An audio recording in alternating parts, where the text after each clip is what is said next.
3주년 말씀을 통해서 저는 여러분에게 남의 탓하지 말자고 이야기를 했습니다. 남의 탓하지 않기 위해서 우리가 믿어야 될 두 가지가 있어요. 그 중에 첫 번째는 뭐냐면은 하나님께서는 우리의 삶 가운데 선한 일을 이루신다라고 합니다. 하나님은 결코 선하지 않는 것을 우리의 삶 가운데 주는 법이 없습니다. 그래서 우리의 고백은 모든 것이 다 합력해서 선을 이루십니다 라고 하는 고백이죠. 그래서 우리 하나님이 우리의 삶 가운데 좋지 않은 일을 베풀어 주신 것 같은 느낌이 들 때에도 우리가 견치 않아야 될 주님에 대한 고백은 뭐냐면 주님 당신은 선하십니다. 주님 당신은 나에게 가장 좋은 것을 허락해 주시는 분이십니다 라고 하는 주님을 향한 신뢰가 우리의 삶 가운데 있어야 된다는 것이죠. 두 번째로는요, 예수님은 결국에는 나를 써주신다는 것. 지금은 어둠이고 지금은 아픔이지만 그러나 그럼에도 불구하고 내가 하나님이 선하시고 나를 결국에는 써주실 것이라고 하는 이런 주님을 향한 마음에 우리가 한 발자국도 물러서지 아니하고 지킬 수 있다면 결국 주님은 나를 써주신다고 하는 것입니다.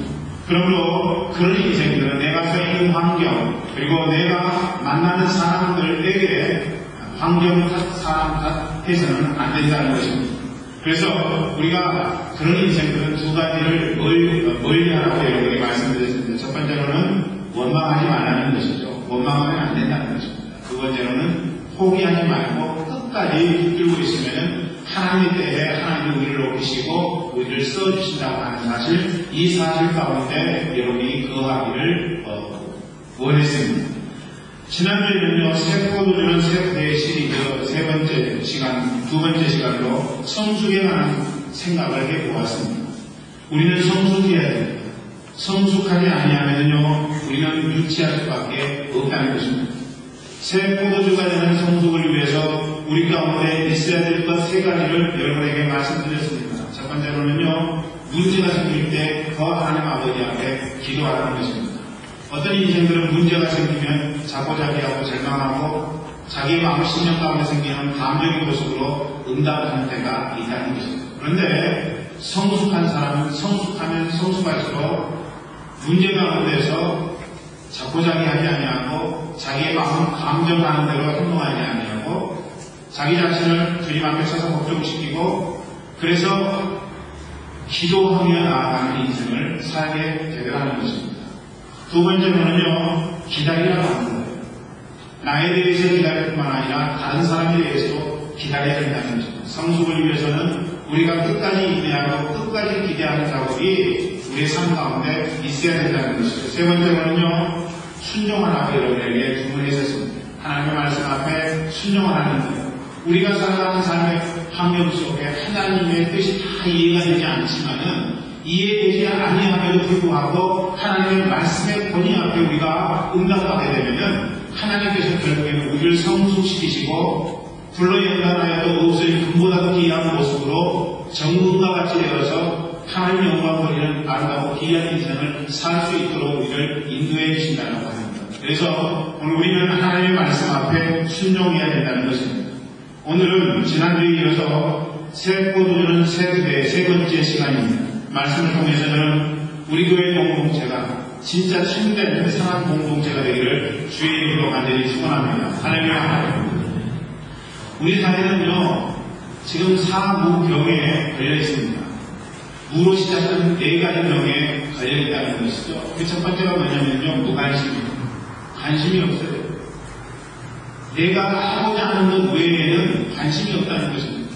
사람에 대해서 관심이 없어요. 어떤 일에 대해서 관심이 없어요. 그냥 그렇게 살아갈 뿐이죠. 관심이 없는 세계 가운데 우리가 살고 있다는 거예요. 그게 바로 병이라고 하는 것입니다. 두 번째로는 무반응의 무반응. 반응이 없습니다. 무슨 이야기를 하면 반응이 있어야 될 것 아닙니까? 어떤 상황에 대해서 인식을 했으면 반응이 있어야 될 것 아닙니까? 그런데 반응이 없다는 것입니다. 우리가 그런 시대에 살아가고 있어요. 반응이 없는 안타까운 세대 속에 우리가 포함되어 살아가고 있다는 것이죠. 세 번째로는 여러분 무의식입니다. 의식이 없어요. 의식이. 자기가 원하는 목표 외에는요, 다른 거 생각하지 않아요. 생각하고 또 생각하고 그렇게 자기가 원하는 것 외에는 전혀 의식이 없이 살아가는 인생이 너무나도 많이 있다는 것입니다. 마치 우리가 어렸을 때 감시 영화를 보게 되면은 감시가 등팔 내밀고 그냥 아무 의식 없이 이렇게 뛰어서 가는 것처럼 오늘 이 땅을 살아가는 한국 사람들이 그런 모습이라고 하는 것입니다. 목표에는 관심이 없어요. 자기가 생각했던 그 목적 외에는 의식하지 않고 살아가기 마련이라고 하는 것입니다. 뿐만 아니라 이 땅을 살아가는 한국 사람들의 삶 가운데 책임이 없는 무책임의 모습, 무책임의 질병이 있다고 하는 것입니다. 책임지기 싫어서 아이도 낳지 아니하고 결혼도 하지 않는 세대 가운데 우리가 살고 있습니다. 뭔가 내가 사회적으로 안정되기 위해서 내가 해야 될 것들이 있음에도 불구하고 그것을 감당하지 않는 세대에 우리가 거하고 있다는 것입니다. 그래서 여러분 가족 간에도 이런 네 가지 질병이 우리를 미혹하고 있다는 것입니다.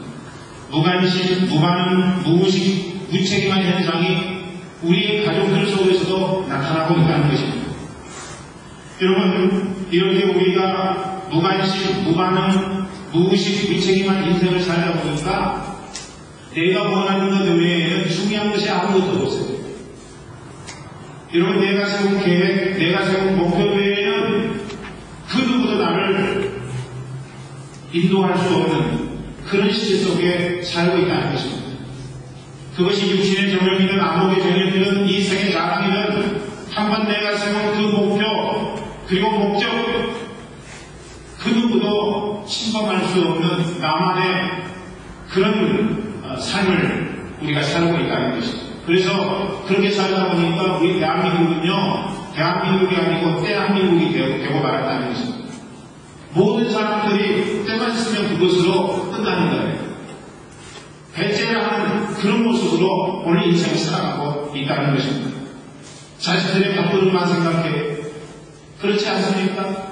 사상과 상대를 헐뜯고 비난하는 것이 어쩌면 오늘 한국을 살아가는 또 한국 사람과 이 땅에 태어난 한국 사람들의 사는 모습은 아닌가. 우리가 한번 자성해 보아야 될 필요가 있다는 것입니다. 참혹스러운 한국 사람. 어찌 그렇게 참혹스러운지 모르겠습니다. 저를 비롯해서. 여러분, 심지어는 예수 믿는 사람들조차도 세상 사람들이 살아가는 삶의 방식 그대로 여러분 살아가고 있다는 것입니다. 이 사회의 부정한 물결에 휩쓸려 살아가고 있다는 거예요. 여러분, 우리는요, 하나님의 사랑으로 함께 더불어 살아가야 될 가족이고 이웃입니다. 사랑으로 빛과 소금의 역할을 감당하는 그런 인생을 살아야 되는데 불구하고 오늘 우리 안에 빛과 소금의 역할을 하는 것이 별로 나타나지 않고 있다는 것입니다. 우리 주님 우리에게 말씀하신 것은 뭐예요? 누룩이 되라고 이야기하셨습니다. 그런데 그 누룩은 사랑의 누룩이어야 된다는 것입니다. 사랑의 이순간이어서 내가 9% 오르면은 나 때문에 다른 사람도 사랑의 그런 20% 9% 오르는 그런 공동체가 될 것을 말씀하셨는데 그런 모습이 잘 보이지 않아요. 그래서 안타까워요. 그래서 속상해요. 여러분 그렇지 않습니까? 어거스틴이 이런 말을 했습니다. 사랑만이 하나님의 자녀와 마귀의 자녀를 구분할 수 있다. 할렐루야. 여러분 사랑만이 하나님의 자녀와 마귀의 자녀를 구분할 수 있습니다. 하나님의 사람들은요, 어떠한 상황 속에서도 하나님이 우리에게 부탁하시고 명령하신 그 사랑의 은혜 안에서 떠나지 않는 거예요. 그런데 하나님의 자녀가 아닌 경우에는 사랑할 수가 없는 것이죠.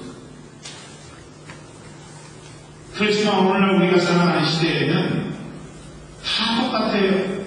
안 믿는 사람이나 믿는 사람이나 진짜 사랑을 보기가 어렵다는 것입니다. 그래서 교회를 향한 세상 사람들의 이야기는 하나님 믿는 다음에 하나님 자녀라면 니네가 하나님 믿고 니네가 하나님 섬기는 자녀라면 니네에게서 보여줄 수 있는 사랑이 어떤 모습이냐 여러분 이렇게 이야기하는 건 아니겠어요? 베스타로즈는요 사람들이 서로 사랑 안에 있을 때 하나님께 가까이 오신다라고 이야기했습니다. 하나님의 임재는요 사랑 공동체 안에 임재하는 것. 사랑이 없는 공동체 안에는 하나님의 임재가 없다는 것입니다. 뿐만 아니라 프란시스 스테이퍼는요, 사랑하는 그리스도 예수 제자의 배지다라고 이야기를 했습니다. 우리가 사랑할 때 비로소 우리의 가슴에는 예수의 제자라고 하는 배지가 달리게 됩니다. 우리를 바라보는 사람들이 우리를 통해서 저 사람은 예수님 제자예요. 왜? 사랑의 특성의 모습을 갖고 있기 때문이지. 여러분이 이렇게 이야기하는 건 아니게 된다는 것이죠. 그렇습니다. 우리에게 사랑이 있어야 돼요. 사랑이 없다면 우리는 아무것도 아닌 거죠. 아무것도 아닙니다. 우리에게 사랑이 있어야 된다는 것입니다. 바울의 빌립보교회 한 본문의 편지가 그 내용 아니겠습니까? 여러분 1절 말씀 읽어보십시다. 1절 말씀 시작. 내가 사람의 가문과 천사의 말을 가지고 사랑이 없으면 소리나는 부리와 울리는 꾀까지가 돼요. 여기서 소리나는 부리는요, 지음을 의미합니다. 지음과 꾀까지는 어떤 악기예요? 어떤 음을 낼 때에 거기에 보조로 받쳐주는 그런 악기가 지음과 꾀까지 아니겠습니까? 스스로는 음소리를 낼 수가 없어요. 그냥 스스로 지음과 꾀까지가 울려버린다면요, 그것은 두려움이고 정말 듣기 싫은 그런 소음이 될 것입니다.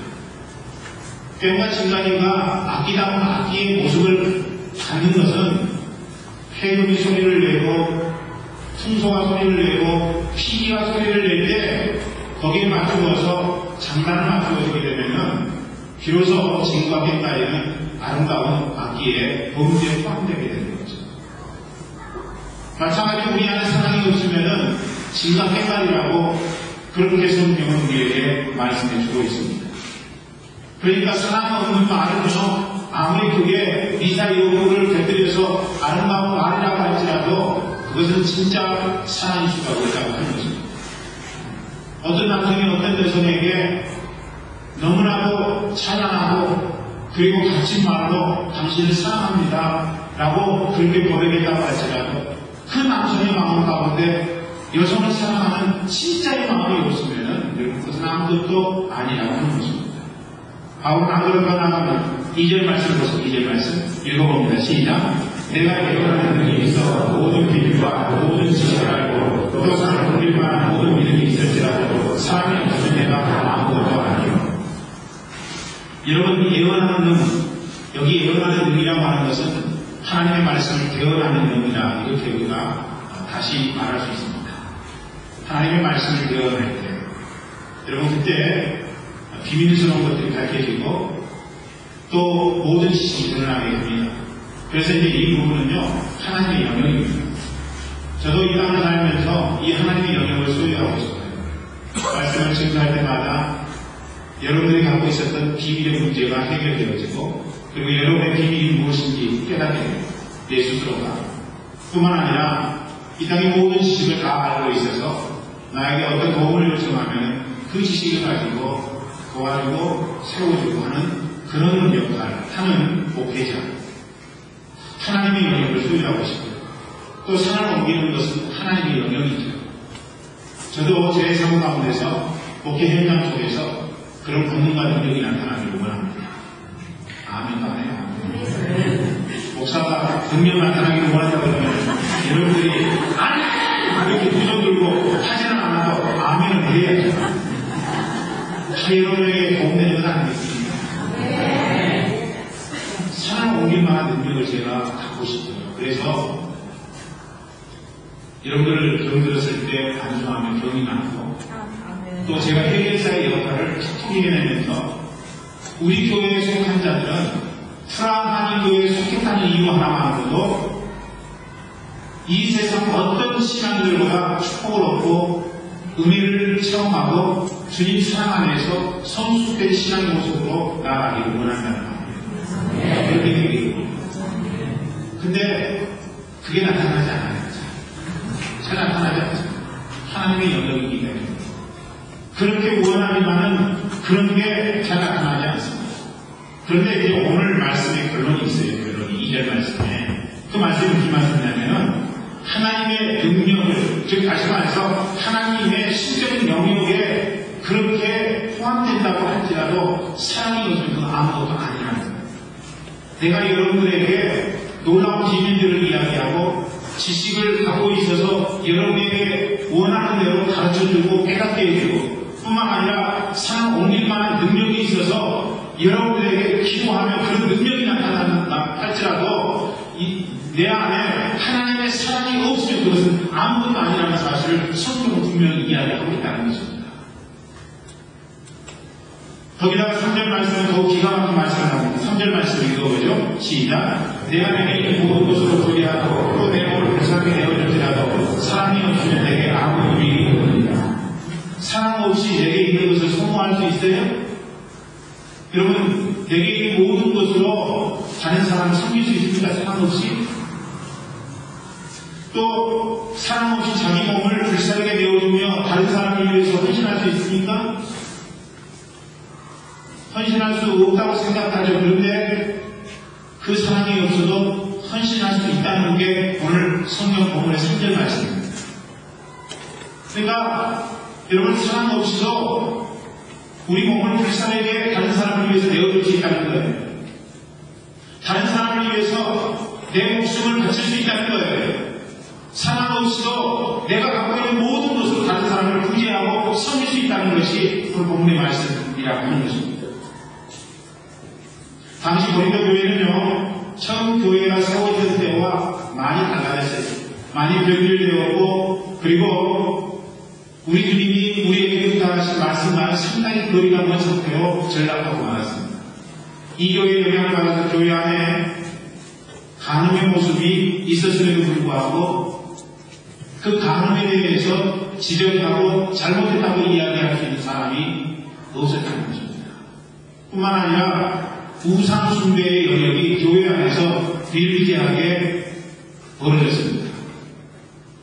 우상적인 것들은 지향이함에도 불구하고 그것을 건드려 터뜨릴 수 있을 만한 염소를 갖고 있는 사람들이 고린도 교회에는 존재하지 않았다는 것입니다.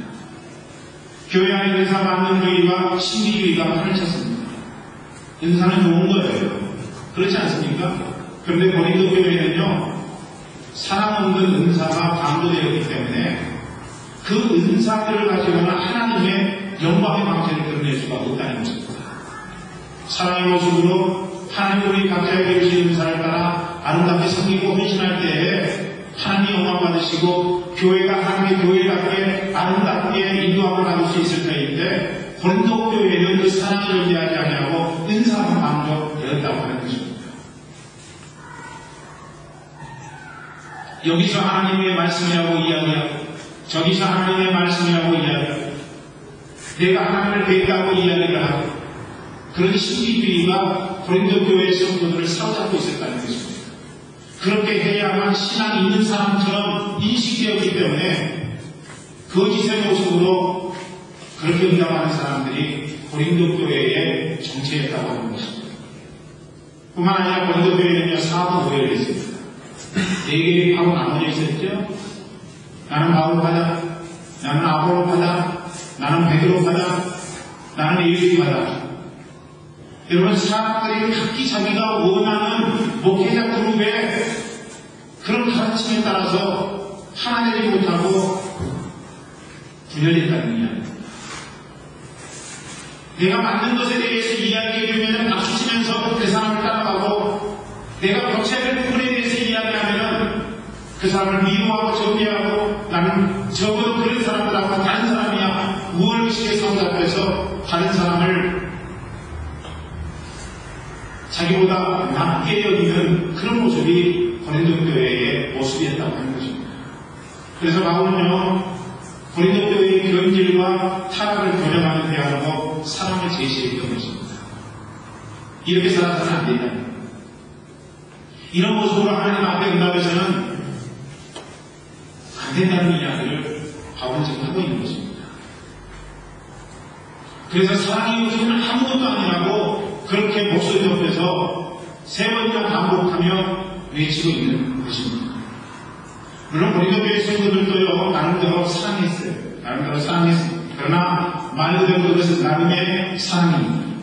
그 나름의 사랑을 어떤 분이 에로스라고 이야기를 했어요. 에로스. 그리고 에로스와 고문의 사랑을 구분하기 위해서 고문의 사랑을 아가페라고 이야기를 했습니다. 해석을 보니까 오늘 그 사랑이라고 우리말로 표현된 그 부분을 아가파오라고 그렇게 이야기하고 있습니다. 그러니까 아가페죠. 그러니까 아가페는 에로스만 있어도요 사람의 마음과 천사의 말을 할 수 있다는 게 오늘 본문의 이야기입니다. 여러분 모든 비밀과 지식을 알고 산을 옮길 만한 하나님의 영역에 포함될 수 있다는 것이 우리에게 오늘 말씀이 선포하고 있다는 것입니다. 내 몸을 불사르게 되어줄 수 있는 헌신도 가능하다고 이야기하고 있습니다. 아가페가 없어도 에로스만 있으면 그 얼마든지 가능하다는 얘기입니다. 그러면 여러분 우리가 여기서 이제 에로스와 아가페의 차이점이 어디에 있는가 좀 생각해 보아야 됩니다. 첫 번째, 에로스는요 가치를 추구하는 사랑이고 아가페는 가치를 부여하는 사랑이라고 하는 것입니다. 이게 뭐냐? 여러분 따라서 한번 해보세요. 에로스는 가치를 추구하는 사랑이다. 아멘. 아가페는 가치를 부여하는 사랑이다. 가치를 부여하는 사람과 가치를 추구하는 사람. 남녀가 반하죠. 왜 반해요? 첫눈에 반했다고 이야기하잖아요. 첫눈에 반했다는 것은 이런 말입니다. 첫눈에 반했다는 것은 첫눈에 반할 만한 가치가 배우자에게 있었다는 것을 이야기하는 것이죠. 그리고 왜 반해요? 그 사람 얼굴이 예쁘니까 반하는 거예요.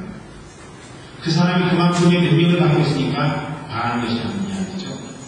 그런데 그 능력이, 그 가치가 사라지는 거예요.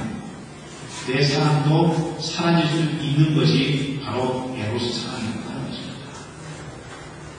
에로스 사랑의 정체입니다. 그러니까 여러분, 아가페는 자꾸 가치가 없어도 가치를 부여하는 거예요. 그런데 에로스는 가치가 있었는데 가치가 없어지면 사랑과 함께 식어버리는 것. 이게 바로 에로스 사랑이라고 하는 것입니다. 어떤 여직사님 남편이 바람을 피웠어요. 바람을 피웠습니다. 현장에서 못 뵙겠어요. 마음이 무너지셨고 여직사님. 지금까지 남편을 믿었는데 남편을 믿으면 어떻게 당신이 나를 배반할 수 있겠어요? 당신이 어떻게 그렇게 나를 속일 수가 있어요? 여러분이 이 정도 되면요, 예수 믿는 사람도 신앙이 있다고 해요. 그것과 상관없이 헤어지려고 작정하고 또 헤어지는 게 당연시되고 있는 세계에 살고 있습니다.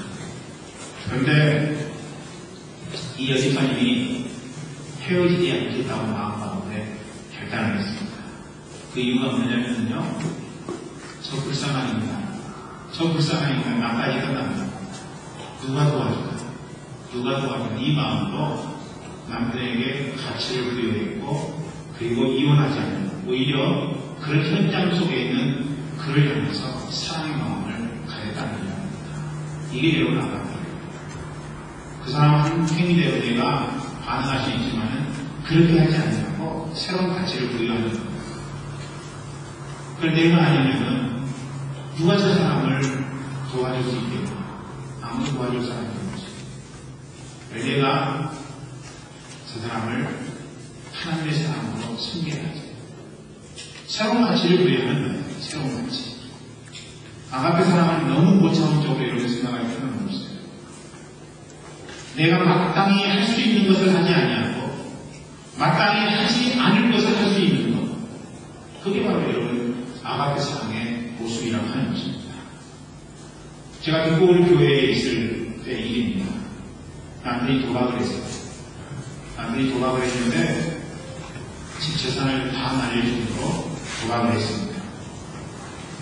그러니까 더 이상 살 수가 없는 거죠.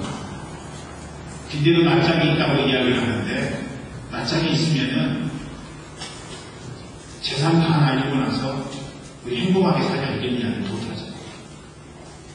의로운 사람이었어요, 그 사람. 그래서 남편이 아내한테 우리 이혼하자고 그렇게 이야기를 했습니다. 도저히 감수하고 더 이상 살 면목이 없다. 이혼하자. 그래서 그 자매님이 지금은 집사님이 되어서 열심히 신앙생활을 잘하고 기도월 교회를 세우는 그런 기둥과 같은 그런 분이 되었습니다만은 그때 당시에는 집사 임명을 받기 전에 참여했어요. 그 자매가들을 어느 날 식사를 하자고 만나자고 그렇게 이야기를 하더라고요. 그래서 이제 식사를 했죠. 자기 남편에 대한 이야기를 저에게 하더라고요. 목사님, 제가 어떻게 해야 될까요? 제가 어떻게 하면 인생을 잘 사는 것일까요? 제가 다른 말 하지 않았습니다.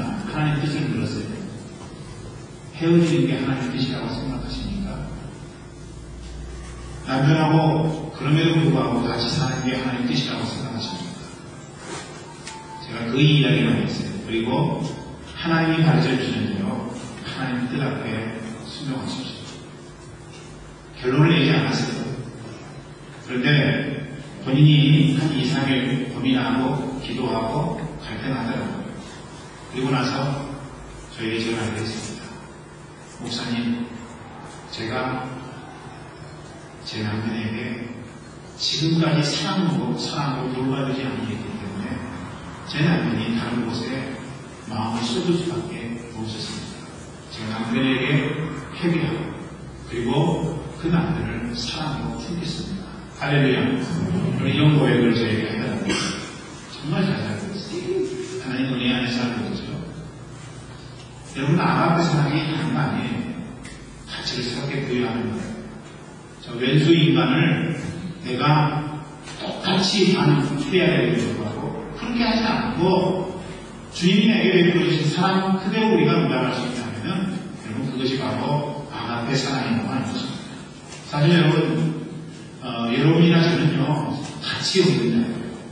우리가 가치가 있으면 얼마나 가치가 있어요.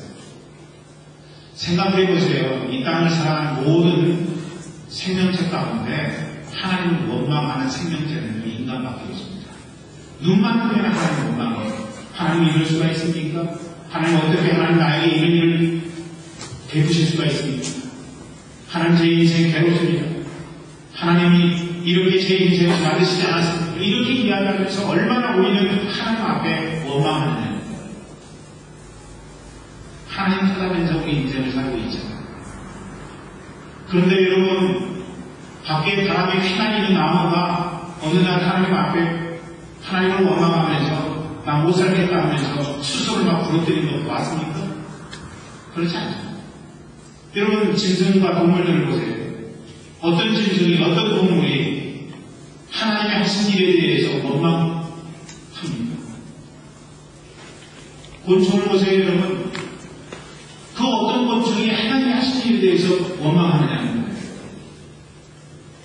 그런데 우리 인간은 나와 상관없는 일이라고 할지라도 나한 원망이, 하나님의 원망이 우리의 삶 가운데 있다는 것이죠. 그거 생각하면요, 여러분 진짜 우리는 가치가 있는 거예요. 그렇지 않습니까? 완악하잖아요. 너무나 완악하잖아요. 하나님 앞에 범죄하잖아요. 우리의 마음 심령 속에는 우리의 이웃을 죽이고자 하는 마음이 있잖아요. 그게 여러분 우리의 연약한 모습이고 우리의 죄성이라고 하는 것입니다. 어디 예수 그리스도를 이 땅에 보내셔서 하나님이 그를 죽이고 우리를 구원할 만한 가치가 우리에게 있느냐는 거예요. 손톱만큼도 없다는 사실입니다. 심판받아야 마땅하고 죽임을 당해야 마땅한 우리인데 하나님께서 그런 우리에게 가치를 부여하시고 예수 그리스도를 이 땅에 보내주셨다는 것입니다. 우리가 아직 죄인되었을 때 그리스도께서 우리를 위하여 이 땅에 오시고 하나님께서 우리에게는 자기의 사랑을 확증하셨다는 것이 로마서 말씀하게 되는 거예요. 우리가 의인이 되었을 때 하나님께서 그리스도를 이 땅에 보내신 것이 아니라면요, 우리가 부족하고 모수투성이이고 연약하고 하나님 앞에 늘 죄인의 모습으로 있을 수밖에 없는 우리를 위해서 그때 하나님께서 독생하신 예수 그리스도를 이 땅에 보내주셨다는 겁니다. 그러니까 그 예수님의 아가페 사랑을 받는 우리가 해야 되는 게 뭐예요? 우리에게 가치를 부여하시고 너는 내 것이라 내가 너를 인정했다 이렇게 말씀하시는 그런 주님 앞에 우리가 해야 될 작업은 우리가 만나는 사람들에게 새로운 가치를 부여하고 그들을 아가페 사랑으로 품고 사랑해주는 모습, 그것이 우리의 삶 가운데 있어야 된다는 이야기입니다. 저는 우리 교회 모든 분들이 가치를 부여하는 은혜 가운데 있기를 간절히 축원합니다. 두 번째로 에로스는 자기 만족을 위한 사람이고 아가페는 타인의 만족을 위한 사람입니다.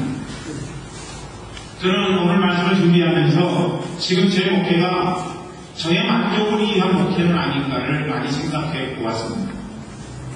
목회자가 목회할 때 자기 일을 내자고 목회한다면요, 그게 바로 에로스라는 것이죠. 아무리 헌신해도 아무리 교회를 위해서 최선을 다한다고 할지라도 그것은 에로스에 지나지 않는다는 겁니다. 설교할 때도 마찬가지입니다. 설교 잘하는 목사, 그래서 성도들이 예배 끝나고 다 나올 때 목사님 설교 우리 받았습니다. 우리 목사님 설교는 최고예요. 이런 이야기를 듣기 원하는 설교 준비를 한다면 그것은 이미 에로스 목회가 되고 만다는 것입니다.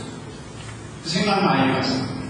과연 내가 시간을 투자해서 설교 준비하는 것은 성도들에게 설교 잘한다는 이야기를 듣기 위한 준비는 아닙니다.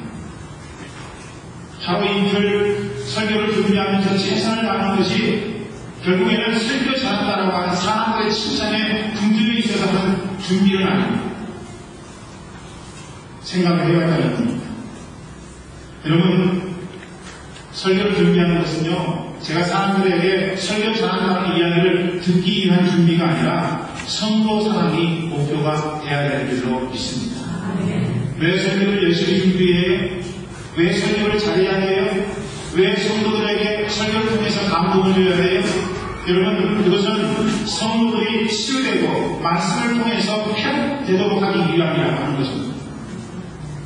그것을 위해서 10시간 투자하고 20시간 투자하고 일주일 내내 설교를 묵상하고 생각하고, 그래서 이 말씀을 통해서 우리 성도들이 변하는 순간이 있다면, 하나님 앞에 온전한 모습으로 응답할 순간이 있다면, 한 그런 목적이 제 설교의 준비의 이유가 되어야 된다고 하는 것입니다. 성도 이용 보면 무엇을 위해서 합니까? 그 영혼 사랑하여 잘되게 하기 위한 것입니다. 많은 성도들이 목사님은 목사님이니까 그렇게 말하는 거겠지 이야기를 합니다. 내가 목사이기 때문에 여러분에게 권면하고, 내가 교회 유지하기 위해서 여러분에게 이야기한다면은 그것은 에로스 목회라고 하는 것입니다. 성도의 영혼이 주님 안에서 안식을 누리고 그 인생이 주님 안에서 잘 되어가기 위해서 하나님 앞에 기도하고 또 기도하고 그런 가운데 권면할 수 있다면 그 권면은 아름다운 권면이겠죠. 교회가 부흥하고 성장해야 되는 이유는 무엇입니까? 여러분, 부흥하고 성장하면은 그 교회가 부흥한 만큼 성장한 만큼 많은 사람들이 목회 잘해 이런 이야기 하기 때문에 부흥하고 성장해야 된다고 생각을 한다면 그건 에로스 목회가 것입니다. 온전한 목회가 아니라는 것입니다. 왜 부흥하고 성장해야 돼요? 부흥하고 성장해야만 선교할 수 있고, 그리고 선교라고 하는 것이 주님께서 우리에게 명령하신 지상 최대의 명령이기 때문에 그렇다는 것입니다. 그러니까 교회는 부흥하고 성장해야 되고, 부흥하고 성장한 교회는 주의 말씀 증가하는 성도의 사명을 잘 감당해야 된다는 것입니다. 이를 위해서 나를 불쌍하게 되어주는 것이 아가페 사랑입니다. 이런 목적이나 이런 이유가 먼저 있어야지 그것이 진정한 아가페 목회가 될 수 있다는 겁니다. 말씀 준비하면서 하나님 그런 목회를 하기를 원합니다. 그렇게 성도들을 섬기고 사랑하기를 원합니다. 제 마음 가운데 다시 한번 결단하고 그렇게 주님 앞에 고백했습니다. 여러분, 무엇을 결정할 때 무엇을 기준으로 하십니까? 잘 먹고 잘 살기 위해서 하십니까? 그렇다면 여러분, 그건 에로스라고 합니다. 내 결정으로 인해서 나도 잘 먹고 잘 살 수 있을 뿐만 아니라 다른 사람들이 혜택을 받아야 된다는 것이죠. 왜 하나님이 아브라함을 선택했어요? 그냥 아브라함 인생 잘 인도하기 위해서 선택했습니까? 그건 아니라고 하는 것이죠. 아브라함 때문에 이스라엘 민족이 복을 받고, 이스라엘 민족 때문에 온 세상의 민족들이 열방들이 복을 받도록 하기 위해서 하나님은 아브라함을 선택한 줄로 믿습니다. 그러니까 아브라함을 보게 됩니다. 아브라함 스스로 못 받으면 안 돼요. 그건 하나님의 사명을 망각한 거예요. 아브라함 때문에 많은 사람들이 복을 얻는 것, 그것이 아브라함을 선택하신 이유가 되는 것이고, 오늘 이 자리에 앉아있는 여러분과 저를 선택할 이유가 된다는 것입니다. 그러니까 우리의 결정은 어떤 결정이어야 돼요? 내가 복 받는 결정을 해야 될 뿐만 아니라 그것만 있으면 안 돼요. 다른 사람이 내 결정을 통해서 복을 받는 결정을 해야만 된다고 하는 것입니다. 하나님의 뜻은요, 나에게 유리한 것에 있지 않아요. 나에게 유리한, 우리는 늘 나에게 유리한 것을 선택하잖아요. 그런데 하나님의 뜻은 거기에 머물러 있지 않다는 것입니다. 모두의 다른 사람을 만족하게 하는 것에 있다는 것을 우리가 오늘 아셔야 됩니다. 그래서 하나님은 저 사람의 유익을 위해서, 그리고 우리 교회의 공동체의 유익을 위해서 우리를 힘으로 쓰시기 원한다는 것입니다. 당신은 하나님의 언약 안에 있는 축복의 통로. 우리는 오늘 그거 찬양했잖아요. 당신은 하나님의 언약 안에 있는 축복의 통로라고 하는 거예요. 나만 축복받기를 원하는 것이 아니라 나 때문에 그 사람도 저 사람도 우리도 모두 다 축복을 받는 그런 통로로 내가 쓰임받기를 원해야 된다는 것입니다. 그러므로 선택의 기로에서 선택은 아주 쉬운 거예요. 복잡하게 생각하지 마세요. 선택하는데 너무 힘들게 선택하지 말라는 것입니다. 아무리 하나님을 믿어도 그 통찰력을 접어두고 내 중심으로 판단하면 안 된다는 것입니다. 저는 2000년에 이곳에 올 때 제 인생의 푸른 꿈을 보고 여기 오지 않았습니다. 제 인생의 푸른 꿈을 이루어서라면 한국에 남아 있었어야 됐어요. 제 나름대로 생각하는 성공을 이루는 것이라면 결코 여기 오면 안 됩니다. 목회자가 없어서 남았던 여자 남자를 청빙하는 성도를 위해서 저는 이 땅에 오기로 마음가운데 결단하고 그런 시간에 옮겼습니다. 이게 제 초심이에요.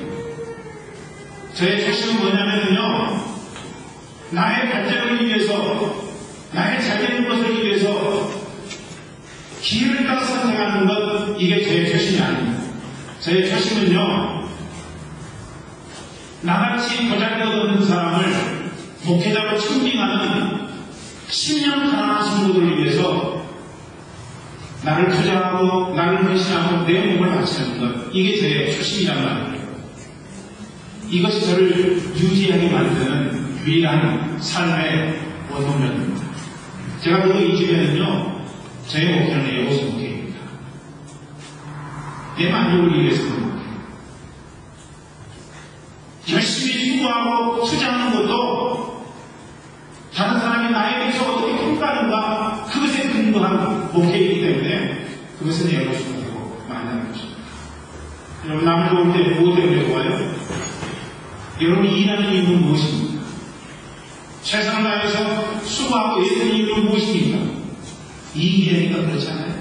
이익이 되니까 하는 거죠. 결론적으로 이익이 되기 때문에 돕는 겁니다. 애쓰고요, 수고하고 노력하고 봉사하고. 그게 에고스라는 것입니다. 그래서 에고스가 나쁘지 않아요. 지금 여러분들이 혹시라도 에고스는 나쁜 건가? 사이트에 들어가면 에고스는 다 나쁜 걸로 나옵니다. 에고스. 그렇죠? 청소년들이 좋아하는 에고스. 근데 이제 너무나 느낌이 좀 느끼하고 그래서 그렇지, 사실 에고스라고 하는 거 이거 나쁜 게 아니에요. 내가 좋아하는 것을 하는 거 나쁘지 않죠. 내가 어떤 목적을 위해서 최선을 다하는 거, 이거 에고스인데 나쁘지 않아요. 그렇다고 여러분, 우리가 나쁘지 않다고 에고스에만 머물러 있어서는 안 된다는 것입니다. 우리 삶 가운데 아가페가 자꾸 개발돼야 돼요. 아멘? 이게 바로 성숙이라고 하는 것입니다. 우리가 처음 예수를 믿을 때는 믿음이 중요합니다. 그런데 예수를 믿고 나면은요, 그 다음에 중요한 것은 성화, 성숙이라고 합니다. 그래서 우리 교회 오해표가 뭐예요? 성화 아니겠습니까? 성화. 자꾸 성숙되어야 돼요. 그런데 성숙되려면 우리 안에 아가페 사랑이 존재해야 된다고 하는 것입니다. 무엇인가를 기대하고 섬기는 봉사, 그건요 이미 에고스입니다. 아가페를 우리가 발전시켜야 돼요. 우리 안에 에고스만 있으면 안 된다는 것입니다. 자꾸 가치를 부여하고 내 만족이 아니라 타인의 만족을 위해서 우리의 삶의 영역을 발전시키는 현실시켜야 되는 거예요. 그런 선택을 해야 돼요. 그때 여러분 우리가 아가페로 결정되는 그런 은혜가 있게 된다는 것입니다. 저는 여러분이 자기 만족을 위해서만 살지 아니하고 타인을 위해서 아가페 받기를 주의 이름으로 간절히 축원합니다. 마지막은 에로선요 현실의 사람이고 아가페는 미래지향적인 사람입니다. 우리 아이들 보세요. 우리 아이들 마음에 들어요? 마음에 들죠? 우리 금용 스파이가 마음에 들다고 이야기했는데 사람이 이쁜데죠. 아주 이쁜데 좀만 더 커보세요. 자식이 아니라 뭐다? 회개하세요. 왼수다 그런 분들 회개하세요. 여러분 정말 미워질 때가 있습니다. 저게 내 자식인가?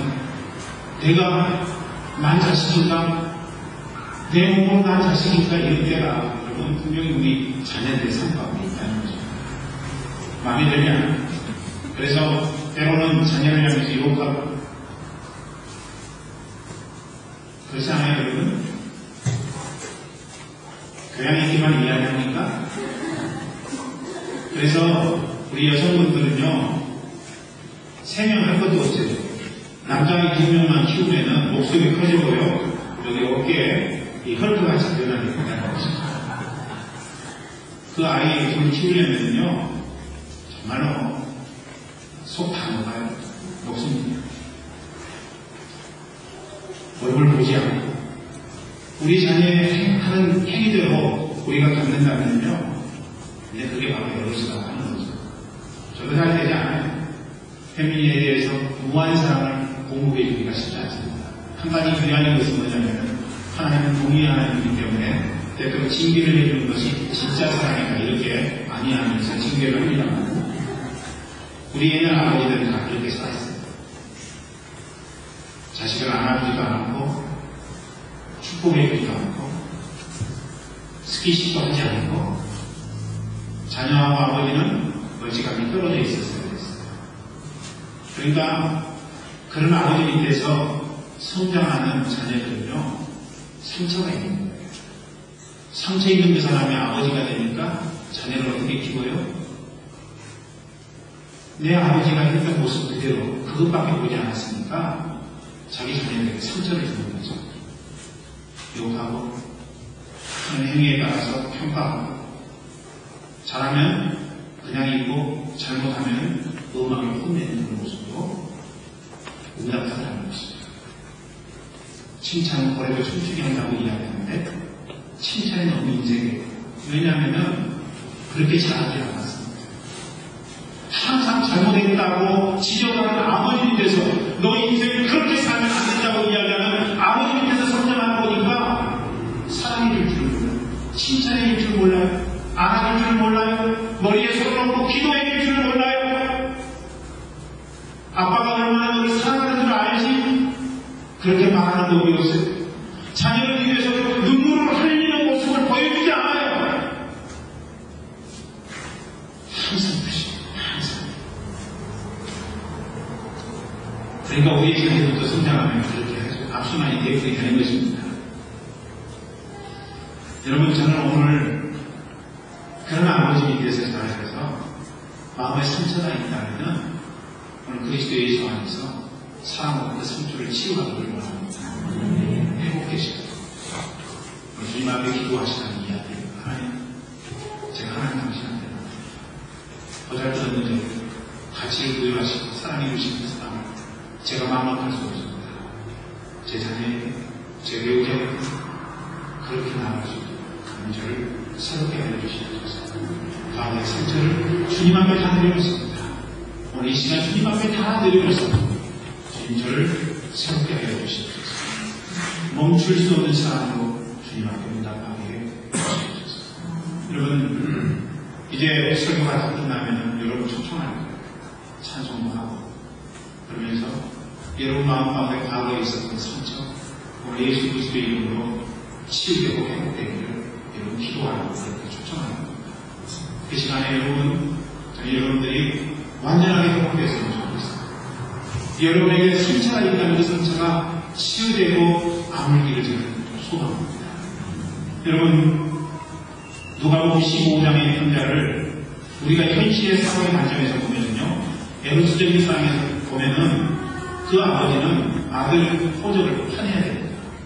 개엄만 고득한 놈이고 지 군수를 모르고 자기 등기까지 하고 있으니까 그렇게 해야 돼요.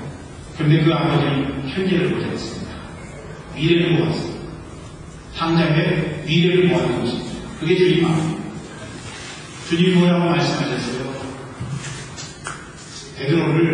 베드로라고 말씀하신 것은 짱돌이라는 놈인데 너무 가볍게 행동하는 베드로를 향해서 너무 반성이라고 말씀하십니다. 어떻게 주님이 그렇게 하실 수 있었어요? 지금 당장에는 그가 촐랑촐랑되지만은 미래에는 반석과 같이 주님 영광을 위해서 헌신할 수 있는 사람으로 우리 주님이 인식하셨다는 거예요. 여러분, 지렁이 같은 너 야곱, 그 야곱을 하나님은 이스라엘이라고 하라고 말씀하셨습니다. 큰 자의 아비라고 누구십니까? 크게 만드셨습니다. 우리 하나님이 야곱을 향해서 그렇게 속 좁은 야곱인데 큰 그림을 그리셨다는 것입니다. 그렇게 큰 그림을 그릴 수 있는 것은 무엇에 근거해서요? 미래 지향적인 사랑입니다. 대단해요.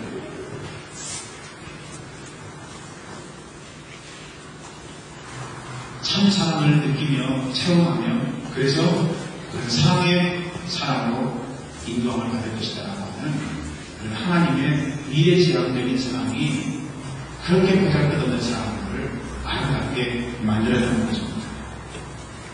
여러분, 저는 오늘 이 시간에 우리가 관계성을 확정되지 않기를 바랍니다. 외국은 그런 의미예요. 그렇게 하면 더 이상 우리가 사랑할 수가 없어요. 그래서 이제 관계상 우리가 확정되지 말고 그렇고 그런 사람이야 라고 이야기하지 말고 주님이 우리를 미래지향적으로 사랑해 주셨듯이 오늘 현실을 보지 않고 미래에 변화된 우리의 모습을 보고 사랑을 배우셨듯이 우리 또한 그런 사람이야 실망이 있어 이렇게 말하지 아니하고 변화되는 그날 하나님 앞에 멋지게 아름답게 쓰임받을 그런 인생이라고 하는 사실을 우리의 마음 심령 가운데 다시 한번 생각해서 미래지향적인 사랑으로 주님 앞에 일어나는 우리의 삶이 되기를 간절히 축원합니다. 고린도교회는 봉사도 그리고 구제도 선한 행위도 있었습니다. 그러나 그것은 결국에는 에로스였기 때문에 교회의 변화를 깨할 수가 없었습니다. 아가페로 분양하십시다. 아멘. 우리 교회가 아가페로 분양해야 돼요. 가치를 부여하고요. 타인의 만족을 위해서 예수를 수고하고 그리고 미래 지향적인 삶으로 우리가 응답해서 우리 공동체 안에 진짜 아가페 사랑이 충만하고 만들어야 됩니다.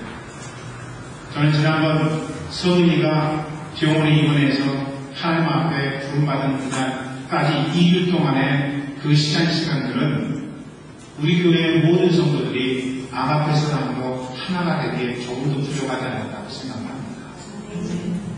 저는요, 그래서 바람이 있어요. 우리가 그렇게 또 사랑 형제를 감사합니다.